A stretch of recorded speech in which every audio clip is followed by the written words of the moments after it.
Hello friends, welcome to the UPSC analyser. तो आज हम सितंबर 12 का इंडियन एक्सप्रेस डिस्कस करेंगे। यहाँ पर फर्स्ट न्यूज़ है, विजय रूपानी ने अपना रेजिग्नेशन दे दिया है। वो गुजरात के चीफ मिनिस्टर थे और लगभग 14 महीने बचे हैं गुजरात के नेक्स्ट पोल्स में, और उससे पहले उन्होंने अपना रेजिग्नेशन दे दिया है।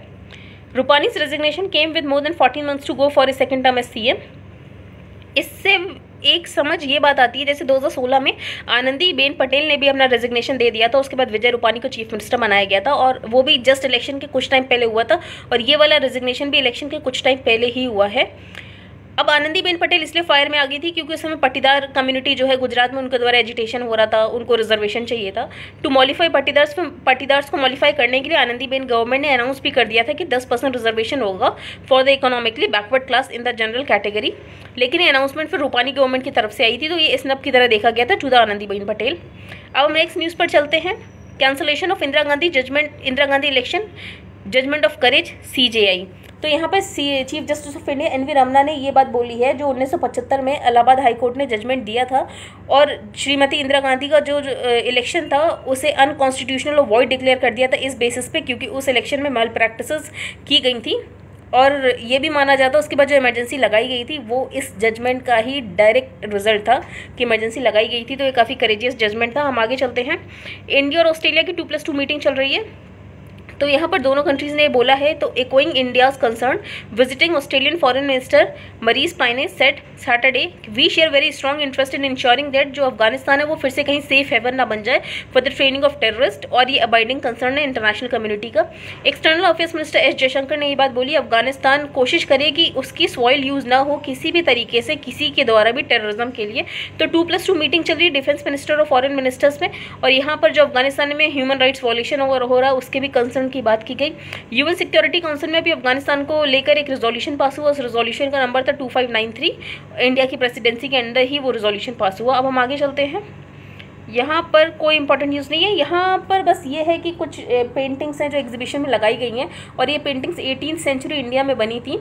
18th सेंचुरी इंडिया में भी जो रॉयल कोर्ट्स थे वो आर्टिस्ट को पेट्रोनाइज तो करते थे, लेकिन एक तरीके से जो पेट्रोनाइज थी वो यूरोपियंस के द्वारा भी आने लग गई थी, और वो भी इंडिया के आर्टिस्ट को पेट्रोनाइज करने लग गए थे, और इंडिया के आर्टिस्ट को बोलते थे कि आप लैंड और इसके लोगों के बारे की पेंटिंग बनाओ। तो लगभग उनमें से ही कुछ 125 पेंटिंग्स को लगाया गया एग्जीबिशन में, और इन पेंटिंग्स का टाइटल है title birds of India company paintings 1800 to 1835। These paintings were produced at an early stage of European understanding of the Indian ornithology। तो जब यूरोपियन सभी इंडियन ऑर्निथोलॉजी को पढ़ रहे थे, इंडिया में कौन कौन सी बर्ड्स उसके बारे में जान रहे थे, तभी ये पेंटिंग्स बनी थी। तो माना जाता है ये पेंटिंग्स लगभग कैलकाटा में 1800 से 1804 के बीच में बनी होंगी। हम आगे चलते हैं। अब नेक्स्ट कौन बन सकता है गुजरात का चीफ मिनिस्टर। तो यहाँ पर कुछ नेम्स है, कंटेंडर्स है, तो ये हम नहीं पढ़ेंगे। अब यहाँ पर जॉन कैरी आ रहे हैं। जॉन कैरी है, US department of state has confirmed that special presidential envoy for climate. तो special presidential envoy for climate John Kerry India में ट्रैवल कर रहे हैं, सितंबर 12 से 14 के बीच में आएंगे। तो अब इंडिया से वो इंगेज होंगे। यहाँ पर वो इंडिया कोशिश करेंगे, जो इंडिया ने अपने नेशनली डिटरमाइंड कॉन्ट्रीब्यूशंस दे रखे हैं उसको थोड़ा बढ़ाए। तो he will discuss efforts to raise global climate ambition, की कैसे ग्लोबल क्लाइमेट एम्बिशन को बढ़ाया जाए और इंडिया का क्लीन एनर्जी ट्रांजिशन को और तेज़ी से किया जाए। इंडिया और यूएस मिलकर लॉन्च करेंगे climate action and finance mobilisation dialogue. तो ये इंपॉर्टेंट है, CAFMD करेंगे लॉन्च, जिसकी फुल फॉर्म है climate action and finance mobilisation dialogue. और ये मीटिंग हो रही COP26 से पहले। COP26 ग्लासगो में होने वाली, ग्लासगो है यूके में, और इंडिया और यूएस डिस्कस करेंगे कि क्या क्लीन एनर्जी एजेंडा 2030 का रहने वाला है। हम आगे चलते हैं। यहाँ पर कोई भी इंपॉर्टेंट न्यूज़ ये है, यहाँ पर हाई कोर्ट ने ऑर्डर किया है, जो भी कर्नाटका के ऑफिशियल्स हैं, कि जो भी इलीगल लैंड ऑक्यूपाई कर रखा है लोगों ने, भले ही किसी ने भी कर रखा हो, तो इंक्रोचमेंट जो भी हो रखा है आप उनको ख़त्म करो, वो सारे स्ट्रक्चर्स डिमोलिश करो। तो इसमें एक टेम्पल भी डिमोलिश हो गया। तो on Saturday authorities in Mysore demolished an unauthorised temple in Nanjangud area of the district, a move that invited criticism. अब इसके बाद क्रिटिसिज्म होने लग गया कि कैसे ये लोगों के सेंटीमेंट्स को हर्ट कर रहे हैं, लेकिन ये गवर्नमेंट लैंड है। गवर्नमेंट अल्टीमेटली अपना लैंड आज नहीं तो कल वापस लेती, फिर वहाँ पर टेम्पल और मॉस्क को कोई फर्क नहीं पड़ता, जो भी वहाँ पे स्ट्रक्चर था उसका डिमोलिशन तो होना ही था। तो ये बेकार की बातें। आगे चलते हैं। अब यहाँ पर ये जो आर्टिकल इसमें ये बताया गया, जो annual state of education report आई थी 2020 की असर रिपोर्ट, जो कि एनजीओ प्रथम निकालता है, वेव 1 के बाद जो रिपोर्ट आई थी उसमें ये पता चला था जो 35% children reported receiving any learning material from the school. सिर्फ 35% बच्चों को ही कोई मटेरियल उनके स्कूल के द्वारा प्रोवाइड हुआ था पढ़ने के लिए। 72% of children receive learning material only through WhatsApp. और इस 35% में से भी जो 72% बच्चे थे उनको जो भी मटेरियल प्रोवाइड हुआ वो व्हाट्सएप के थ्रू ही प्रोवाइड हुआ, मतलब उन्हें कोई हार्ड कॉपी प्रोवाइड नहीं हुई थी। उसमें से जो 55% बच्चे थे वो बहुत ही पुअर हाउस होल्ड्स के थे और उनके घर में कोई स्मार्टफोन्स था ही नहीं, तो जो भी व्हाट्सएप के थ्रू जो भी मटेरियल आया वो उनके पास आ नहीं पाया। अब वर्ल्ड बैंक के द्वारा एक स्टडी से ये पता चलता है जो लर्निंग लॉस हुआ है वो इतना ज़्यादा हुआ है कि लगभग 1 साल का लर्निंग लॉस तो आराम से हो चुका है। स्कूल क्लोजर की वजह से काफ़ी लर्निंग लॉस हुआ है और इससे आगे बहुत फ़र्क पड़ने वाला है। फिर असर ने एक और स्टडी की 24 रूरल डिस्ट्रिक्ट्स की, उसमें ये पता चला है जो फाउंडेशनल स्किल्स हैं उसमें काफ़ी कमी देखी गई 2018 से अगर कंपेयर करो तो 2020 में। जो 5th क्लास के बच्चे हैं उसमें से 46% could read a second level text in 2018। मतलब जो 5th क्लास के बच्चे हैं उसमें से सिर्फ 46% बच्चे हैं जो कि सेकंड क्लास का टेक्स्ट पढ़ पा रहे हैं, और ये था डेटा 2018 का। अब ये प्रोपोर्शन डिक्लाइन हो गया, ये सिर्फ अब 33% बच्चे 5th क्लास के ऐसे हैं जो कि सेकंड क्लास का टेक्स्ट पढ़ पा रहे हैं। Similarly among children in 5th 34.5% could subtract. अब जो 5th क्लास में बच्चे हैं उसमें 2018 में लगभग 34% बच्चे थे जो सब्ट्रैक्शन कर पाते थे और 20% बच्चे थे जो डिवाइड कर पाते थे, लेकिन ये प्रोपोर्शन डिक्लाइन हो गया। अब सिर्फ 32% बच्चे ही सब्ट्रैक्ट कर पा रहे हैं और 12% बच्चे ही डिवाइड कर पा रहे हैं। आगे चलते हैं हम। Unfortunately however there has been little debate countrywide, लेकिन उसके बाद भी एजुकेशन में इतने ज़्यादा लॉस हो गया, लेकिन उसके बाद भी इसके बारे में कोई डिबेट नहीं हो रही है और एक्शन बहुत ही ज़्यादा कम है कि जो भी बच्चों को लर्निंग लॉस हुआ है उसको कैसे रिवाइव किया जाए। तो यहाँ पर ऑथर ने बोला इसके लिए रेमेडियल एजुकेशन की ज़रूरत है, टीचर्स को लॉन्ग आवर्स काम करने की ज़रूरत है, बच्चों को भी थोड़ा ज़्यादा पढ़ने की ज़रूरत है जो भी उन्होंने पीछे लॉस कर दिया है उसको रिकवर करने के लिए। तो no expenditure is too high, तो कोई भी एक्सपेंडिचर इतना ज़्यादा नहीं हो सकता जो कि ज़रूरी होगा किसी भी बच्चे को, सारे बच्चों को कंप्लीट स्कूल एजुकेशन मिले। आगे चलते हैं।